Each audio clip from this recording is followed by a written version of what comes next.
Bueno, ahí lo admito.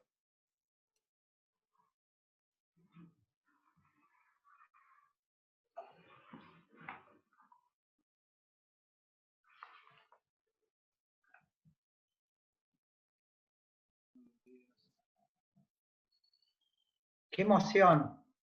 Sí, a ver si ahí nos vemos.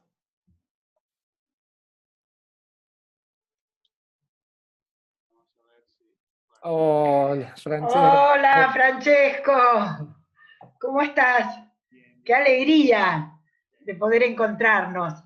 Aprovechamos antes de que entren Agustín y Lucas, agradecerte mucho, mucho, mucho esto.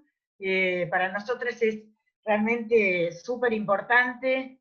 El libro que estamos haciendo tiene mucho, mucho de vos, de lo que vos pensás. Es un libro sobre miradas y escuchas sobre el jugar, donde justamente uno de los artículos lo escribieron Agustín y Lucas, porque el libro es interactivo y muestra todo el desarrollo que hicieron en el jardín de Upecenitos. Así que esto fue un poco el punto de partida de pensar en una conversación en la que ellos estén también incluidos. Supongo que vos debés estar muy cansado, muy demandado por muchas cosas, ¿no? Es que todos los días tengo alguna, a veces más que una. Ajá. Francesco, perdón, está tu volumen muy bajo, ¿puede ser? Te escuchamos muy bajito. Es que lo tengo a todo volumen. Ah, ahí No, sí. Ahora ahora está bien. perfecto. Ahí está. Ajá. Gracias. Bueno, puedo acercarme más si es necesario. Ahí se escucha perfecto. Muy bien, perfecto. No, decía que nunca me había ocurrido en la vida un verano tan intenso como esto. No he tenido ni una semana de vacaciones. Que por un lado es muy interesante porque hay mucho interés y paso de un país al otro todos los días. Sí. Okay. Pero me parece que la paradoja de esta tormenta que produce en el mundo la pandemia permite estos fenómenos también, por lo menos Sí.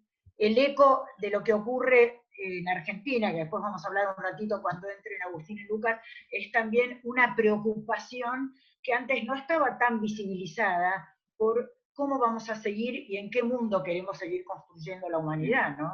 Sí, yo estoy notando que estas propuestas que yo estoy llevando de hace muchos años, muchísimos años, tanto en tema educativo que en tema más político con el proyecto de la ciudad de los niños, que siempre han sido, bueno, recogidas con interés, pero siempre de parte de pocos. Ahora tienen una audiencia, un interés. Por la primera vez, por ejemplo, hay ministros que me llaman.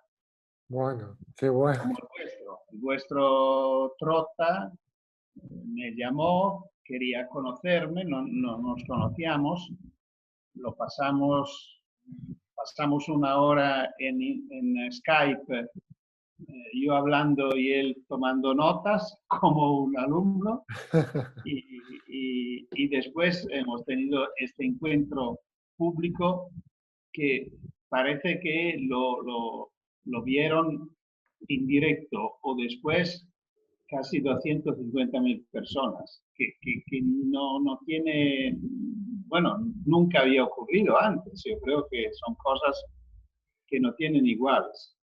Totalmente. Y estas propuestas que eran bastante minoritarias, ahora se nota un interés mucho más largo. Francesco, Sí. ¿y vos con qué crees que tiene que ver ese aumento del interés en estas propuestas? Por un lado, yo creo que los que tienen necesidad de decidir no saben qué hacer.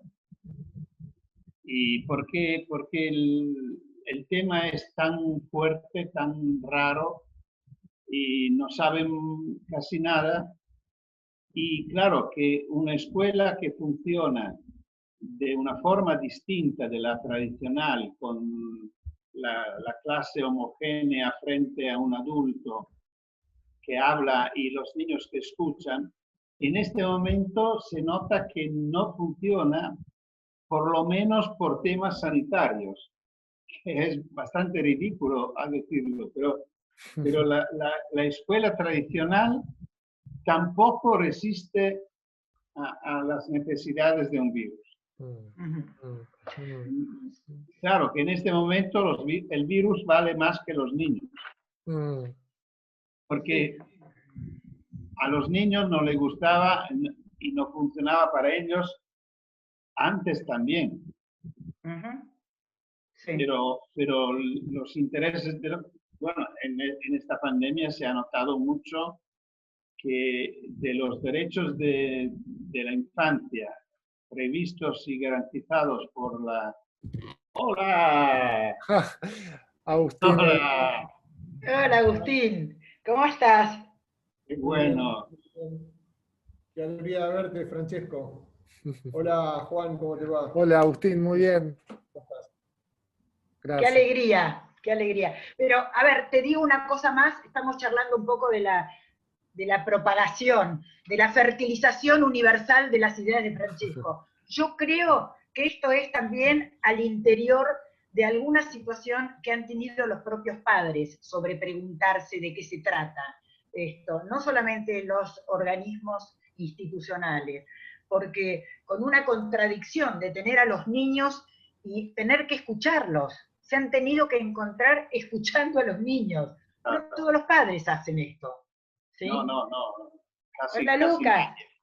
Es muy... Hola, ¿cómo les va, Francesco? Hola. Hola, Lucas. Buenos días. ¿Cómo les va? Muy bien, ¿vos? Muy bien. Alegría verlos. Bueno, ya estamos los 5, así que podemos largar. A ver, Francesco, de nuevo el agradecimiento, lo digo delante de Agustín y de Lucas, con los cuales he tenido uno de los encuentros interdisciplinarios más agradables de mi experiencia. Yo soy psiquiatra infanto-juvenil, y la verdad que tanto el artículo que ellos han ofrecido para el libro, que es una delicia, lo digo, lo refuerzo, porque nos da mucho puntapié a poder tener esta entrevista. Tengo mucha curiosidad para conocer este libro. Bueno, ya te lo vamos a mandar, claro que sí. Pero además tiene la característica de que en el momento que podíamos hacer, porque el libro es interactivo, tiene videos, tiene entrevistas, tiene algunas cuestiones que son como muy entretenidas como formato de libro, muy lúdicas. Uno de los compiladores, que es Augusto, además es muy creativo porque es un inventor de juguetes que ojalá que cuando vengas a la Argentina te los podamos regalar. Y además ya lo veo detrás que hay juguetes. Algunos hay acá, es cierto. Bueno, yo tengo también el mío, un momentito, bueno, acá tengo la mía. Pero digo, más allá de esto, digamos, a mí me parece que se ha vitalizado mucho la propuesta de Francesco a partir de que todo el mundo se ha hecho algunas preguntas acerca de cuál es el lugar de los niños frente a esta trágica y... Es trágica un poco la circunstancia de la vida, donde un poco lo que teníamos se nos ha desordenado de cauce. Bueno, yo lo que decía es esto, vamos a tener una entrevista de alrededor de 40 minutos preguntándoles, me gustaría que tanto Agustín como Lucas puedan participar, porque el puntapié tiene en parte que ver con las preguntas que nos hacemos acerca de los dos derechos que nosotros consideramos muy importantes alrededor de esta representación que vos planteás, que es el derecho a jugar y el derecho a ser escuchado, ¿sí? Con esta connotación particular que tiene, que los derechos de los niños, al no poder autorrepresentarse, quedan en manos de la ejecución de los adultos. Entonces deberá haber una disponibilidad y una sensibilidad particular a darle voz a los niños para que esto se lleve adelante y se Yo creo que será importante notar cómo estos dos derechos no se han considerado de parte de ningún gobierno como derechos irrenunciables de los niños. Bueno, yo creo que esto debe ser una parte de nuestra reflexión, si queréis. Sí. Sí, así que adelante con esta parte, digamos. Yo lo único que quiero agregar a esto son dos concepciones que además se me juntan mucho. Vienen de la filosofía, pero también las quiero tomar. Una es el concepto de la potencia que puede tener estos dos derechos en el sentido más espinociano, ¿no? En el sentido de las voces de los niños puestos en términos de su potencia, ¿sí? Si no los escuchamos, hay una parte del mundo que no va a entrar en una transformación y todos los adultos seremos responsables de esto. Así que con este puntapié, pensando en el hermoso artículo que planteamos con Agustín y con Lucas, y con la posibilidad de ver los efectos de pensar y de escuchar a los niños en una instancia de juego tan potente como la que hemos conocido, te damos a vos la palabra para que hables y digas lo que quieras, y Agustín y Lucas interrumpan, porque supongo que Francisco va a querer esto también. Bueno, a mí me gustaría empezar reflexionando sobre cómo empezó toda esta historia, cuando nuestros gobiernos decidieron que frente a esta peste moderna, frente a este peligro desconocido, la única solución inmediata fue cerrarnos todos en casa de una forma radical. Nunca había ocurrido, creo, en la historia moderna una cosa igual, o a lo mejor en toda la historia. Todo el mundo cerrado en casa. Hecho esto, que probablemente era necesario, se empezó a matizar un poco diciendo, bueno, pero hay algo que hay que tener algunas excepciones. Y la primera fue que tenemos que comer. Parece banal, pero el tema que era necesario comer abrió muchísimos aspectos. Por ejemplo, se concedió, lo digo en Italia, como yo lo viví por 3 meses solo en mi casa, he tenido que enfrentarme con todas las necesidades sin ninguna ayuda. Y por lo cual se concedió que una persona, cada familia, podía salir posiblemente una vez a la semana para comprar en la tienda más próxima de su casa. Por lo cual, muy cerrado, muy estricto. Y después se empezó a decir, pero no es la única necesidad irrenunciable. Por ejemplo, hay que informarse. Por lo cual se concedió que los kioscos estaban abiertos y que la persona podía salir todos los días para comprar el periódico. Y después se consideró que los fumadores tenían derecho a comprar cigarrillos. No era la única solución posible, porque también teniendo en cuenta de los problemas sanitarios que tienen los fumadores, podía decir, lo siento mucho, pero tenéis que dejar de fumar. Pero no, se permitió de salir a comprar cigarrillos. Y después se examinó el tema de los perros, considerando que los dueños de los perros tenían responsabilidades de que yo comparto. Tener un perro significa también considerar sus necesidades, por lo cual podían salir todos los días para sus necesidades. ¿Y los niños? Yo creo que quien tiene un hijo también debería tener algunas responsabilidades. Y no se consideraron. Parece que el único derecho que supervivió a la cuarentena fue el derecho a la escuela. A pesar que estaban cerradas, se consideró necesario que la escuela podía seguir funcionando en la parte, yo creo, menos importante, menos interesante, que es la clase, es decir, dictar clases de parte de los maestros que los niños recibían de una pantalla y dictar tareas. Y esto fue totalmente rechazado de parte de los niños de todos los países que nosotros contactamos. Porque nosotros convocamos los consejos de los niños no para que escucharan a nosotros, a los adultos, sino para escucharlos y para saber cómo veían las cosas y tal. ¿Por qué toda esta presentación para decir que, de mi punto de vista, había derechos irrenunciables de parte de los niños. Mucho más que la escuela, especialmente hecha de esta forma.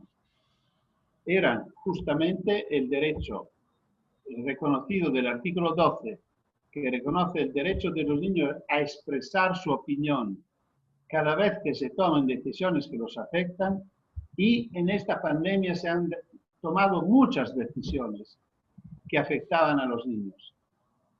Y por ley debían consultarlos. No se ha hecho, creo, en ninguna parte del mundo. Hay algunos políticos que hablaron con los niños en algunos países.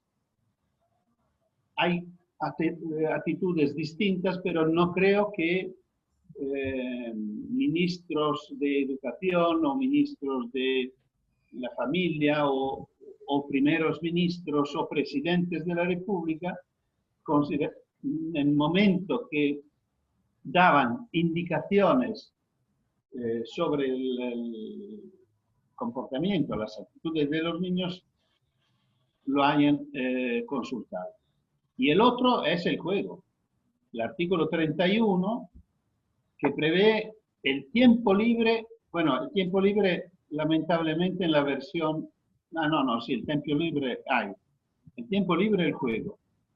Es interesante notar que en la versión original inglesa, el derecho al juego se indica como to engage in play, que significa comprometerse en el juego. Lamentablemente, esta palabra, comprometerse, desapareció en la versión española, mientras que en la versión italiana se ha cambiado en dedicarse al juego, que pero tiene igualmente un sentido fuerte, porque decir que los niños tienen que dedicarse al juego suena como raro, porque los padres, nosotros, padres, cuando yo, antes de ser abuelo, nunca he pensado de decir a mis hijos, me parece que no os dedicáis bastante al juego. Dedicarse era un verbo típico de las tareas, del estudio. Y creo que esto, el otro aspecto interesante es que el verbo to engage en la versión inglesa no se repite por otros derechos referidos a los niños. Creo que ocurre otra vez, pero se refiere a los adultos. Por lo cual, también esto es interesante porque se consideró de parte de los que escribieron esta carta que era un derecho fundamental. Por lo cual, yo creo que podía ser muy interesante y correcto que nuestros gobernantes, a su consejo, a sus equipos de expertos, no pidieran si los niños podían salir o no salir, sino cómo. Así como se ha hecho para comprar, así como se ha hecho para los cigarrillos y por los perros. Es decir, que los expertos digan cómo hacerlo y no si hacerlo o no hacerlo. Yo creo que eran tres las cosas fundamentales para conservarla y protegerla. La escucha, el juego y el contacto con los amigos, que tiene que ver mucho con el juego.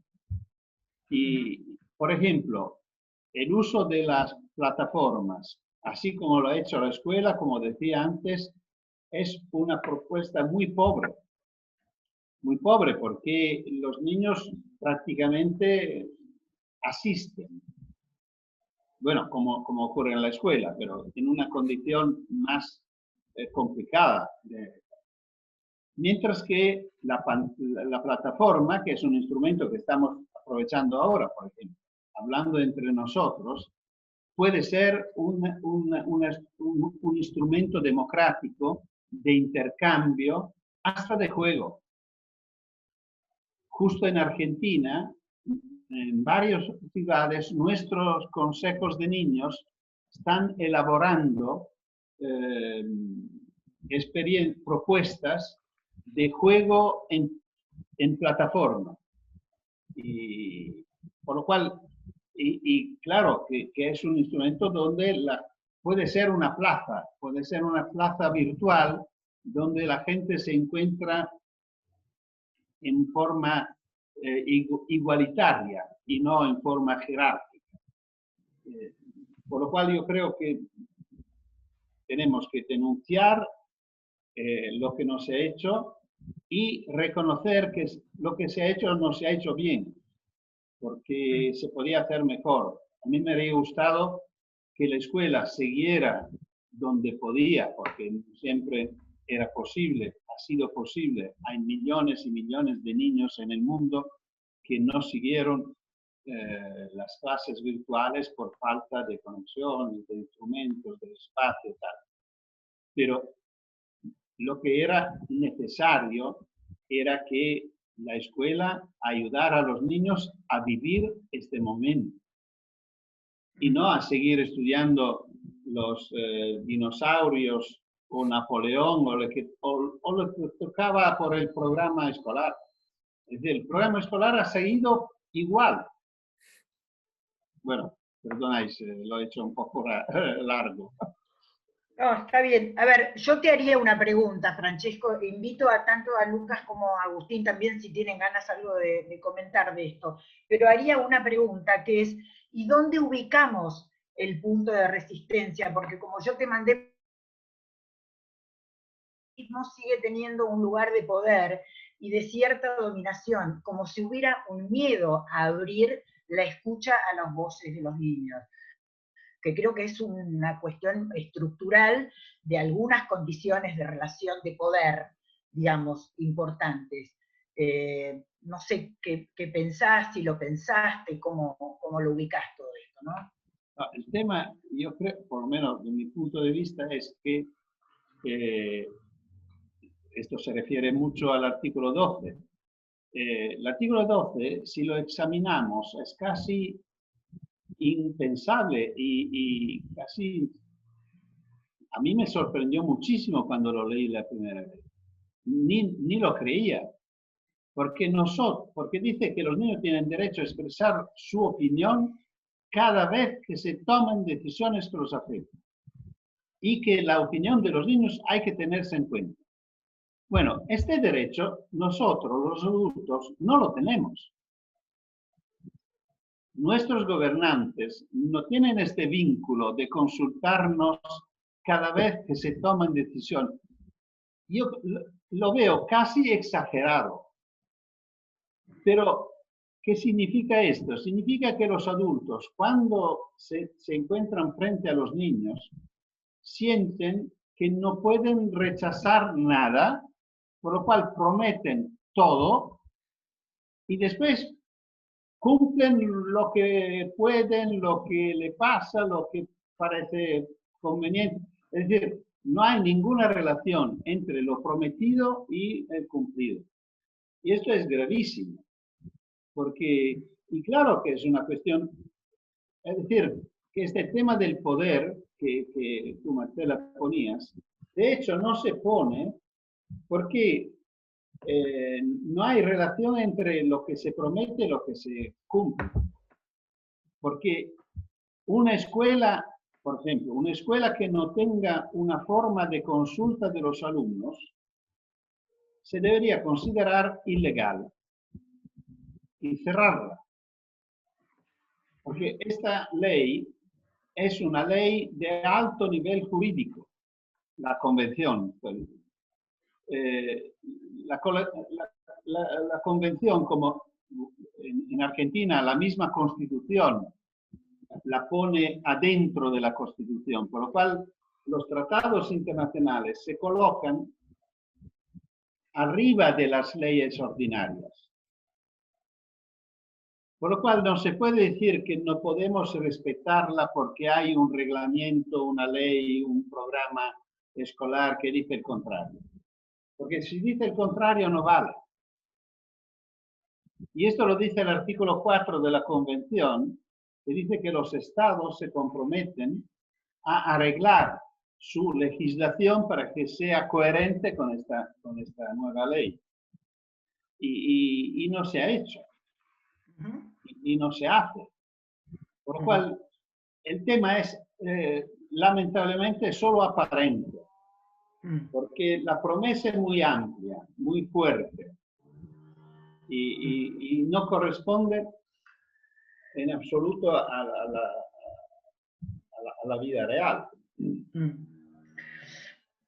Los psicoanalistas tenemos una frase para eso que es el como si.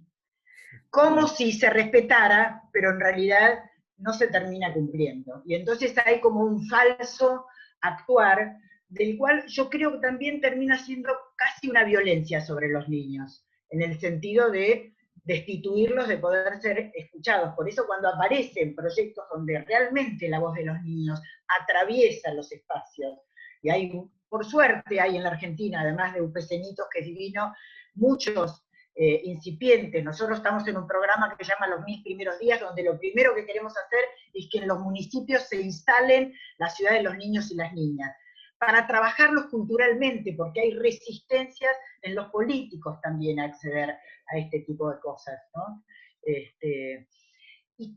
¿Y cómo imaginás esta gran expansión de tu propuesta a que se consolide, ¿no?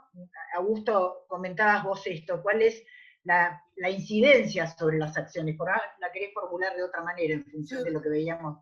Pensaba eso, que justamente por ahí, esto que hablaba Francesco y que decías vos, Marce, también, de dónde está el punto de resistencia, porque también pensando en por ahí la materialización de muchas de estas ideas y el proceso de materializar en lo práctico, como bueno, con UPCenitos, que bien se ve cómo materializar o una forma de materializar ideas tan complejas.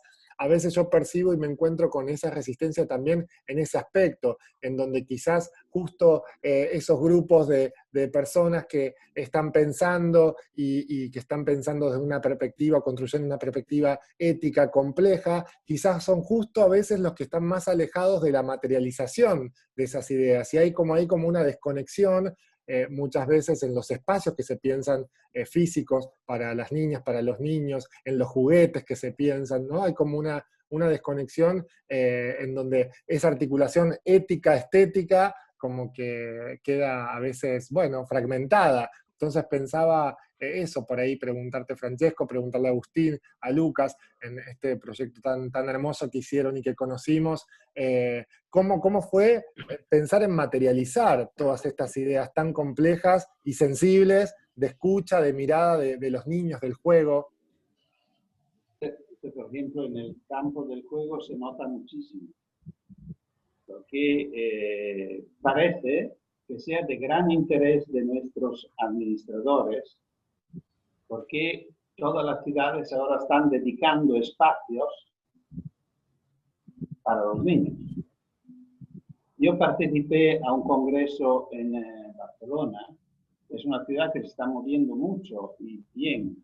También ahora, en el momento de abrir la escuela, por ejemplo, están estudiando una propuesta que se parece mucho a una que yo estoy proponiendo, de crear alrededor de las escuelas un espacio de respeto.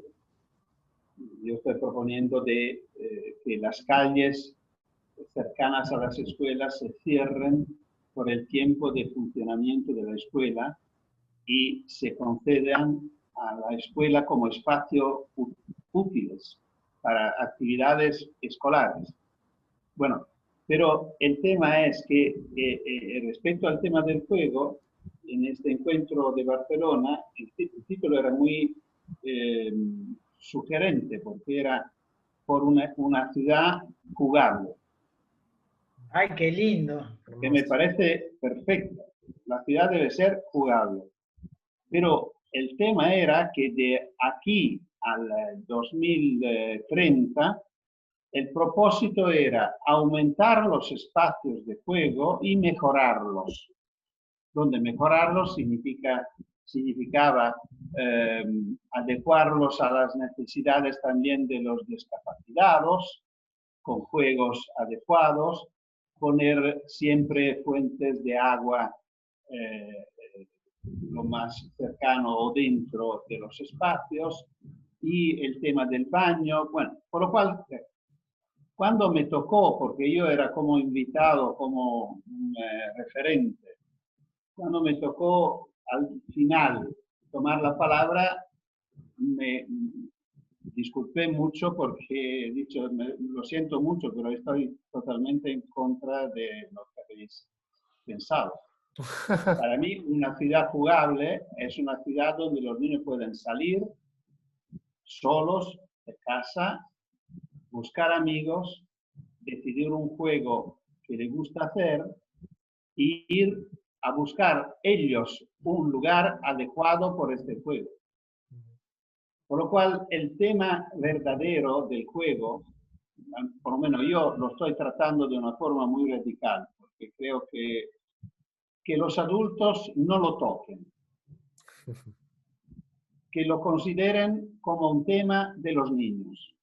Por lo cual, lo que tenemos que hacer nosotros es aplicar solo el verbo dejar.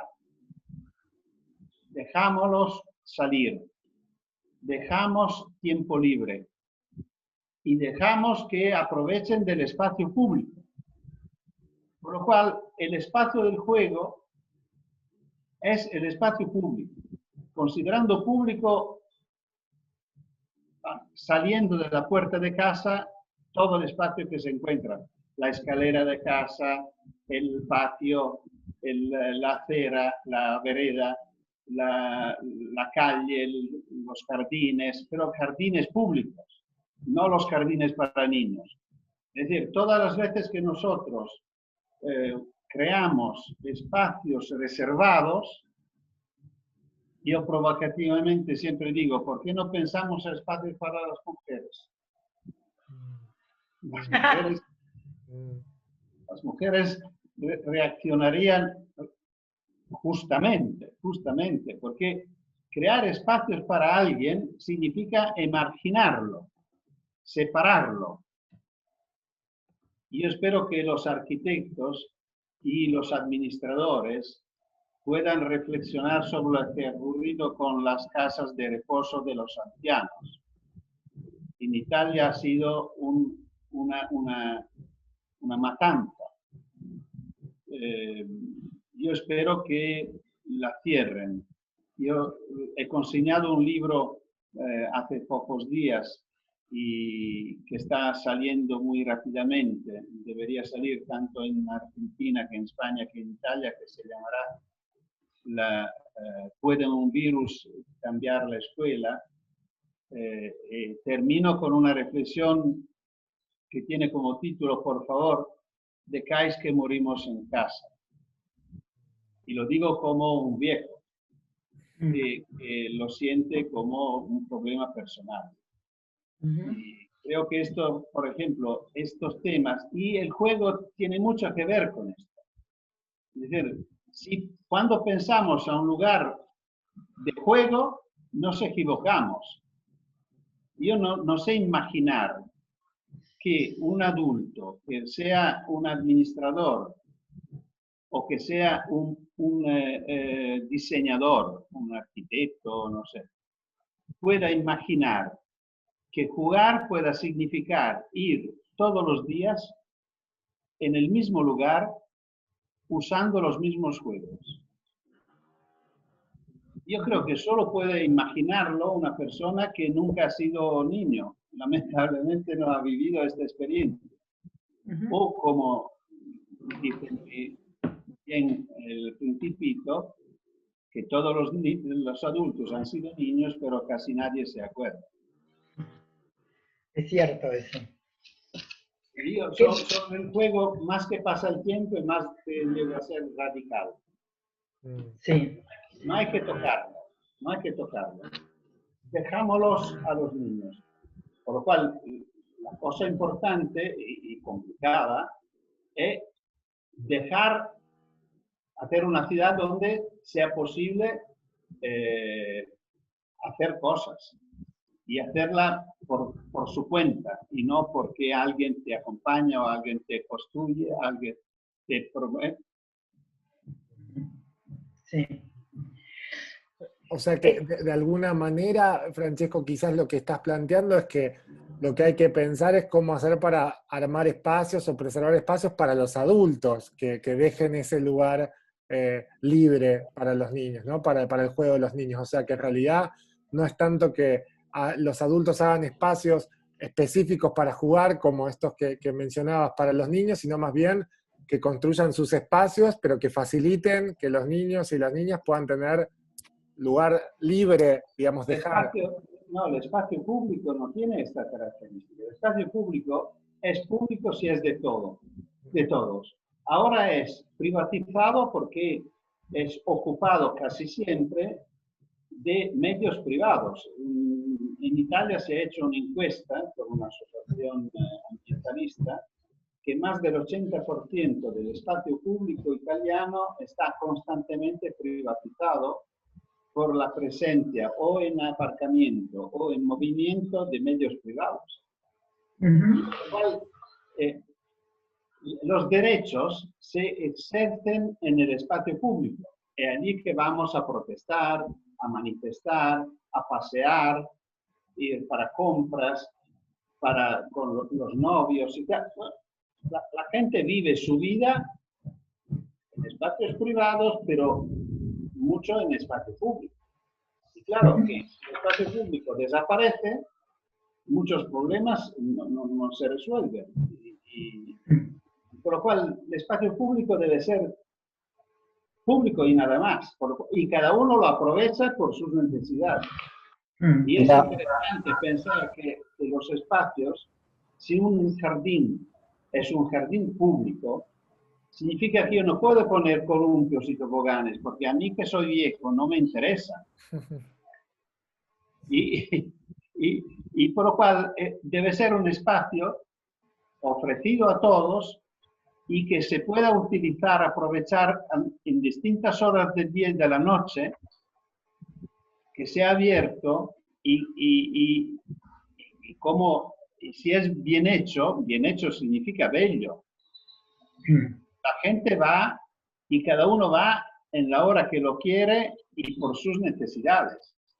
Por lo cual me imagino, la mañana los padres con los niños pequeños, a lo largo del día los ancianos a leer periódico, a pasear, los niños a jugar, por la noche las parejas por sus necesidades y siempre vive. Acá en Buenos Aires las plazas tienen como dos condiciones que las conocemos todos, por lo menos en la capital. Una es que está toda enrejada, con lo cual, digamos, limitan el acceso de todos a la noche, no es más pública. De hecho, hoy en pandemia, la que está acá enfrente de nuestro estudio, está enrejada y habilitan una sola entrada. Y la otra condición, que no sé si no es peor, es el parque abierto y el lugar de los chicos cerrado con una reja y un montón de columpios y hamacas y arenera. Entonces pareciera como que los chicos entran a jugar a un canil. Yo cuando vi la casa, porque yo estaba en Argentina antes que encerraran la Casa Rosada. Y un año volví y para mí fue una cosa terrible ver que la casa del presidente está encerrada. Significa que el presidente de la República no confía en los ciudadanos que lo eligieron. Yo creo que debería dimitir. En el momento que tiene miedo de sus propios conciudadanos, no puede quedarse. Y aprecié mucho lo que ha hecho Ernest Wiener. Como primer acto, cuando llegó a ser presidente, sacó las rejas de la Casa Gris de Santa Fe. Y todo el mundo le decía que no podía, porque era muy peligroso, que seguro que iba a ocurrir no sé qué. Y claro, evidentemente no ocurrió nada. Y esto es lo mismo el tema del juego. Perdona, Agustín, yo ahora me callo porque quiero escucharte. Yo creo que lo mismo pasa con el juego. Yo no tengo dudas que si los niños vuelven a aprovechar de la calle llega a ser más segura. Los niños producen seguridad. Francesco, una pregunta que me genera de esto, a ver si entiendo este aspecto, es, ¿y vos cómo crees que podemos los adultos acompañar, por usar una palabra? Porque entiendo lo de dejar, ¿no? Pero ¿cómo acompañar? ¿De qué manera? La mejor acompañamiento es dejarlos. Es decir, los acompañamos y confiamos en ellos. Sí, acompañar lo entiendo en un sentido más alto, más importante que darle la mano. Acompañar en el sentido de acompañarlo en su vida. Ahora, acompañarlo significa dejarlo, es un tema muy delicado, porque no podemos pensar que lo dejamos a una edad. Tenemos que dejarlo desde que nace. Es decir, el tema de la autonomía es un recorrido, no es una etapa. Yo cuando hablo con los padres muchas veces me dicen, sí, lo hemos pensado y pensamos que a los 12 años lo dejamos. Bueno, a los 12 años no será capaz.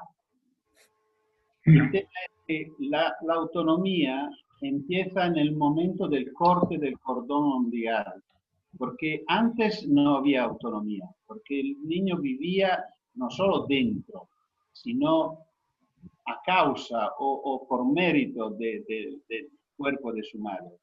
Y los dos cuerpos eran atados. En el momento que se corta, se separan, empieza la relación. Y creo que es importante que todos los días se averigüe si estamos favoreciendo la separación o si estamos atando nuevos cordones.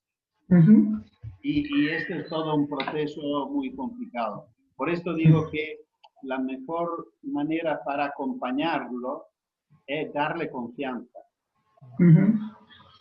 Pero, a ver, hay algo que a mí me importa de lo que vos planteás, citándolo también a Ernest Wiener y a todo lo que él produjo desde la macropolítica, que él habilitó esto desde una estructura de creación cultural. Él creó una cultura propicia para que algunas de estas cosas que vos planteás fueran posibles. Digamos, Rosario y la Chiqui González no es una casualidad, hubo un proyecto particular de creación de cultura, de respeto de todo este tipo de cosas. Hay algo que no está pasando, digamos, de abajo hacia arriba, desde el territorio al pedido de las autoridades también, ¿no? Desde la perspectiva más política de los derechos, en ese sentido. Hermes me ha dicho varias veces que él aprendió a hacer política con este proyecto, porque en este proyecto se dio cuenta de la transversalidad de la acción política. Es decir, si tomas los niños como punto de referencia, no puede dividir, separar las competencias, porque los niños los encuentras en todos lados.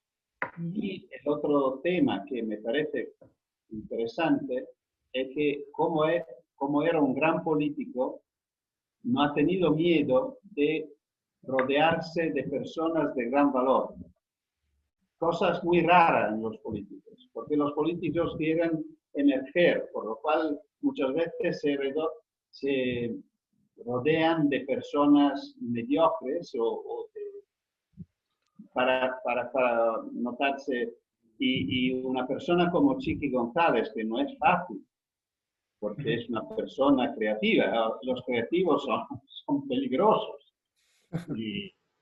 Pero él ha confiado en personas así.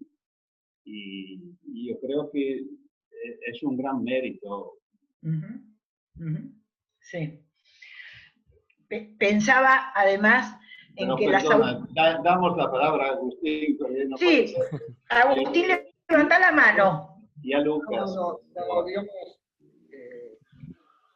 en principio a mí me suena todo esto muy, muy cercano, porque yo, digamos, tengo un acercamiento muy grande a Francesco, leí sus libros, hemos aplicado muchas cosas, o hemos intentado muchas veces, porque no es fácil, muchas veces uno tiene toda la propuesta para hacerlo, tiene toda la imaginación, pero bueno, cuando llega el momento de aplicarlo hay una resistencia. En general yo creo que lo atribuyo como cuando trabajé en el ministerio, que la gran parte de la resistencia es por desconocimiento, por falta de formación o educación de qué se trata todo este tema. Y yo creo que nuestros políticos tienen falta de formación, tienen un déficit de formación para tener sensibilidad sobre estos puntos. O sea, yo creo que se puede hacer de abajo hacia arriba, pero si también arriba no hay un, no me sale el nombre del alcalde de Pontevedra, ¿cómo se llama? Ancho. De Ancho. Ancho, Miguel Ángel Fernández. Sí, yo tuve la oportunidad de conocer Pontevedra gracias a Francesco y fui recibido por el alcalde, donde ahí se transformó el casco urbano de la ciudad en una ciudad donde no existe, la prioridad es el peatón, sigue la bicicleta, el transporte público y último el auto. El auto tiene que circular solo para los que viven allí y ahí no hay bicisendas, no hay corredores escolares. La ciudad es un corredor escolar, la ciudad es una bicisenda, por las calles van todas las personas con discapacidad en sus carritos eléctricos o llevados por algún ayudante, hay que bajar cordones, o sea, es una ciudad pensada para todos, para los niños, para los adultos, y ahí todos. Digo que no hay sensibilidad, porque lo que está pasando, te agrego algo más, a mí me cae, digamos, me suena muy cercano el tema de las escalas, cómo se fueron liberando las cosas, y me parecía terrible que los perros pudieran salir a la calle, hasta me parecía terrible explicar que era terrible que los niños salieran a la calle, que los perros salieran a la calle y los niños no. Es terrible la comparación. Pero todavía sigue esto. Si ustedes ven, las calles, las veredas se han ensanchado, ocupando parte de las calles. Primero fue para el comercio, o sea, para que pudiera haber la gente haciendo más colas y no pasaran los autos y ocupar parte de la calle. Y ahora son los bares y restaurantes. Pero cuando las plazas estaban cerradas y solamente los niños podían ir por las veredas, a ninguno se le ocurrió cerrar las calles perimetrales de los parques, yo veo fuerte aparte de las Heras, o de cualquier plaza de barrio. A nadie se le ocurrió correr 2 conitos, desviar el tráfico y decir, hoy la calle es para ustedes porque le hemos ocupado la plaza, porque a la plaza no se podía ir. Y entonces me parece que era una experiencia lindísima, como para que sea a través de una cosa trágica como es esta pandemia, de empezar a apropiarse de espacios y ver lo lindo que es que los pibes estén en la calle jugando a la pelota, en la calle, no en la vereda, me refiero a la calle donde están los autos.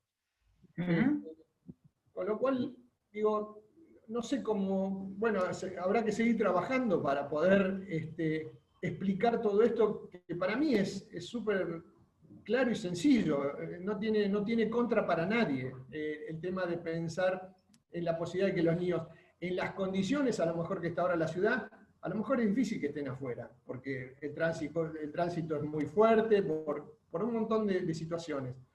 Pero bueno, me parece que a lo mejor esta situación de pandemia podría ayudar a despertar esto, de que de última no está mal que estén las calles ocupadas con mesitas, con bares, porque eso empieza a tomar apropiación del peatón, del que va a tomar un café, de a poquito. Pero yo lo que veo que viene muy atrás es el espacio público para los niños, ¿no? Y que no hay ni un lugar como experiencia. Decir, bueno, a nadie se le ocurre decir, bueno, hagamos una experiencia de un solo lugar, no sé, una plaza, un parque, de cerrar la calle, desviar el tráfico el fin de semana y aunque sea, empezar a probar este tipo de cosas. No sé si os dais cuenta que, perdona, no solo para el gobernador de Neuquén ha hecho ¿cómo se dice? Un acta que durante la pandemia había prohibido la circulación de vehículos en toda la provincia el domingo de 3 a 7 de la noche para dejar el espacio público a los niños.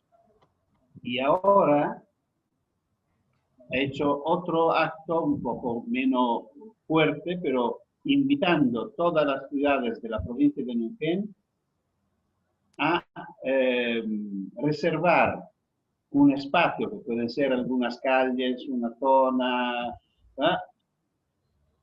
igualmente por la tarde del domingo, cerradas al tráfico privado para dejarlo al juego de los niños. Bueno, son signos, yo creo que, y esto está muy conectado con nuestro proyecto, porque Omar Gutiérrez, el gobernador, adherió al proyecto y no solo lo propuso a las ciudades de la provincia, y la provincia hoy en día tiene una red de, creo, 40 ciudades o algo así. Sí, no solamente eso, sino que el proyecto de Neuquén, con el ejemplo de General Roca, con el ejemplo que ellos dieron de una impregnación fuerte, fue tomado por distintos municipios. Augusto y yo podemos relevar, creo que a vos te lo conté, Agustín, el municipio de Mercedes, el municipio de Areco, de San Antonio de Areco, asimilados a la red argentina, empiezan a tomar esa experiencia y a encarnarla. Quiere decir que esto tiene una proyección que, bueno, hay que poder sostenerla, porque de eso se trata la gestión comprometida en relación al tema de los niños. Sobre eso hay que seguir trabajando. Por eso yo les decía, ¿no?, en el programa que yo estoy, que se llama Los 1000 primeros días, la primera cosa que nosotros queremos poner es justamente una ciudad, fíjense, desde los cochecitos. No se puede andar con los cochecitos por la calle porque hay riesgo.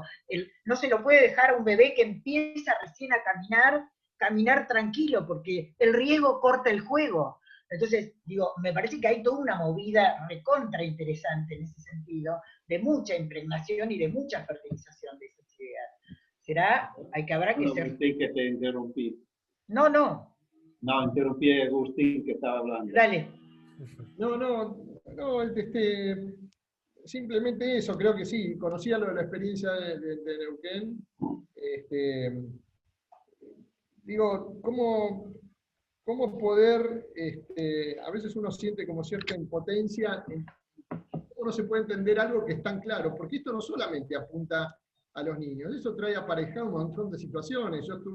Cuando estuve allá en Pontevedra, los resultados desde el punto de vista de la salud, de la contaminación sonora, de la contaminación ambiental, la economía de recursos respecto a las enfermedades, que el dinero se destina a otras cosas. O sea, hay digamos, no solamente esto trae todo beneficio, no hay ninguna contra. Creo que la única contra que trae es la resistencia de la gente, que le sacan la posibilidad a lo mejor del tema del auto, que el auto pareciera ser que, no sé, me acuerdo que el alcalde me decía, primero se me venían los comerciantes, decían, ¿quién va a comprar si no están los autos? Y yo le decía al alcalde, yo le decía, los autos no compran, los que compran son los que están adentro de los autos. Y que al principio hubo un montón de resistencia, el gerente del Banco Santander que decía, ¿cómo voy a tener que ir caminando? O sea, son todas experiencias que estoy seguro que planteamos acá y van a surgir esos personajes. Pero son seis veces que lo votan. Son 6 veces que lo votan. No te entendí. Son 6 veces que la gente vota al alcalde de Pontevedra. Ah, claro. Bueno. Porque siempre a mí cuando propongo cosas así me dicen, pero si lo hago, no me votan. No es verdad. Si lo haces bien, si lo haces con coherencia, porque si lo haces así, es probable que... Pero si lo crees, si lo haces hasta el fondo, para ver los resultados, lo votaron y la gente está muy orgullosa de... Creo que si hubiese alguna oportunidad, no sé en qué ámbito, ¿no? Yo se lo planteé a Daniel esto en un momento. Sería interesante ver si podemos contar con Nacho acá en Argentina y que cuente un poco la experiencia, porque no es alguno de nosotros que creemos en esto, pero no lo hemos implementado y que se supone que no tenemos riesgo de exponerlo. Es alguien que lo ejecutó, que digamos que tuvo que luchar contra esos no, pero a lo mejor qué pasa y qué sé yo, y él tiene un resultado de ejecución y después resultados de consecuencia de esa ejecución. Sería interesante a lo mejor pensar de qué manera podemos contar de alguna manera con él, no sé si a través de esto que tenemos ahora o en persona cuando se pueda, pero por ahí sería bueno una charla cuando se pueda viajar, Francesco, vos y él acá en Argentina, no solamente en ámbitos pedagógicos, sino también en nuestra profesión, porque estos insumos de la gente que piensa la ciudad de otra manera son interesantes para los arquitectos también, pero bueno, creo que es para todos. Si lo organizáis virtual, por ejemplo, será muy fácil. Claro, claro, sería bien interesante. Agustín, vos lo que planteás también es que haya una planificación urbana participativa en todo esto, digamos, que se le dé lugar a que las distintas instancias de las comunidades puedan entrar en participación teniendo esta referencia de los derechos a ser cumplidos con respecto a los niños, ¿no? Totalmente, mirá, digamos, esto fue una concepción casi lógica. Nosotros cuando hacemos un proyecto nos juntamos con alguien del otro lado. Es una familia, es un empresario, y hay insumos, hay pedidos, hay intercambio de... Cuando nosotros fuimos al gobierno de la ciudad a hacer escuelas, nos juntábamos con la comunidad educativa, con los padres, con los maestros. Todo eso, cuando uno ofrece participación, también se expone a una discusión, a ganar muchas, pero a perder otras también. Pero bueno, seguramente ese resultado iba a ser mejor que actuarlo de otra manera, decidir uno en un tablero de cómo iba a ser la escuela, cómo iba a funcionar, qué necesidades especiales tenían. Con lo cual el tema de la participación para diseñar una ciudad, un barrio, una plaza, tendría que estar ligada digamos, a que estén incluidos en esa decisión, bueno, que hablar los niños, que son los usuarios de los espacios públicos en su gran mayoría. Hoy las plazas, en estos días han cambiado acá. En estos días hay picnics. Yo estuve recorriendo, caminando con mi mujer por acá, por Palermo, y ahí en Plaza Alemania, mantelitos. Antes era fútbol en Palermo. Hoy es 4 o 5 personas alrededor de un mantel. Y no digo que no me parece mal. Lucas me decía que tiene de malo el fútbol. No digo que me parezca mal, pero es el espacio utilizado de otra forma y tiene otra escala, otra sensación. Hay algo bueno que está pasando a pesar de esta situación particular. Está generando alguna posibilidad de ir pensando en esto. Ahora, lo que te reafirmo, yo soy convencido de que la participación es necesaria. Porque uno entrega, tiene que discutir algunas cuestiones, tiene que ceder algunos puntos, pero bueno, eso ayuda a que el proyecto sea mucho más rico, ¿no? Bueno, vamos a ir cerrando. Francesco, súper gracias, Agustín y Lucas también. Me voy a tomar el atrevimiento de leer una parte de un libro tuyo para dar finalización a la entrevista, si me dejan, ¿sí? Que lo cita, además, Agustín y Lucas lo citan en el artículo, que es precioso el artículo. Me dan ganas de mandárselo para que lo vea porque Mándamelo. No, pero además está hecho con... Francesco de eso. ¿Cómo? Francesco fue partícipe de todo esto, así que algo... Bueno, pero déjame mandárselo, porque la verdad que nosotros lo hemos disfrutado mucho el artículo, y hasta que el libro salga, por ahí te lo podés disfrutar vos también. Y hay una parte que dice, el jugar del niño antes y fuera de la escuela es perder tiempo, entre comillas. Es perderse en el tiempo. Es encontrarse con el mundo en una relación excitante, llena de misterio, de riesgo y de aventura. Y su motor es el más potente que el hombre conoce, el placer. Es por ello que un niño puede hasta olvidarse de comer para jugar. Así que con esto que para nosotros... Hay una censura, porque en el original yo decía olvidarse de comer y de hacer pipí. Bueno, bueno, buenísimo, buenísimo. Bueno, Francesco, muchísimas gracias. Hermoso, gracias. Y gracias por el espacio, Agustín y Lucas también. Está en Cervara, Agustín. Conozco perfectamente ese lugar, Francesco, sé dónde está sentado y todo. Bueno, espero. Saludos a la familia. Muchas gracias y a cuidarse mucho. Gracias. Chao. Chao, gracias. Chao.